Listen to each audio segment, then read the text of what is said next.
C'est l'image d'une Amérique divisée sans doute comme jamais qui est projetée ce soir sur les écrans du monde entier. Par milliers, les supporters de Donald Trump expriment leur colère en ce moment même à Washington, au Capitole, le siège du Congrès où la séance censée valider l'élection de Joe Biden avait tourné à l'explication générale. Nous reviendrons dans un instant sur cette extrême tension. Des manifestants sont parvenus à s'infiltrer dans le bâtiment. Les élus ont dû être évacués. Marie-Jean Tric nous attend sur les lieux. Édition spéciale d'une demi-heure en direct sur I24.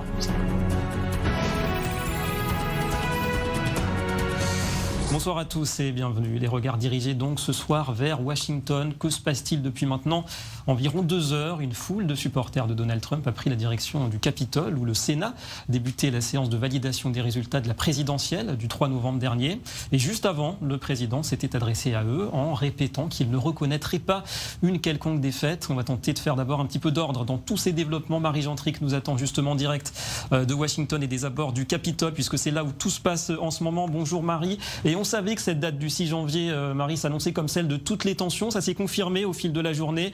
Discours de Donald Trump devant ses partisans juste avant la session du Congrès. Et puis la foule qui a donc pris la direction des bâtiments publics. Où en est-on à l'heure qu'il est ? Comme vous le dites, David, eh bien, les autorités craignaient des affrontements et ces craintes se sont concrétisées, se sont matérialisées. Alors tout avait commencé de façon plutôt calme. Le rassemblement devant la Maison-Blanche, lorsque Donald Trump s'exprimait, était vraiment dans le calme, plutôt même dans la bonne humeur.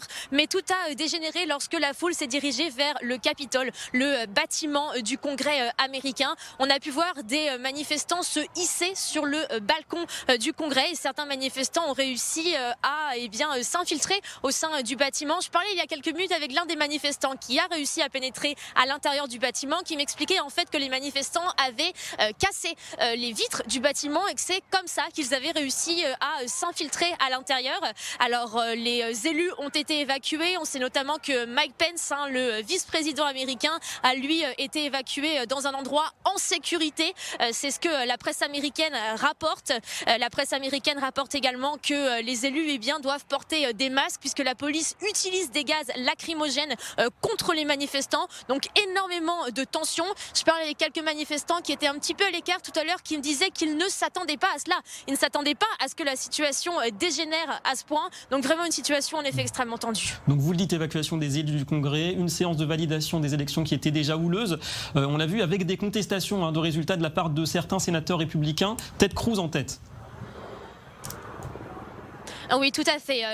Plusieurs républicains, que ce soit à la Chambre des représentants ou au Sénat, s'étaient engagés à s'opposer à la certification des résultats.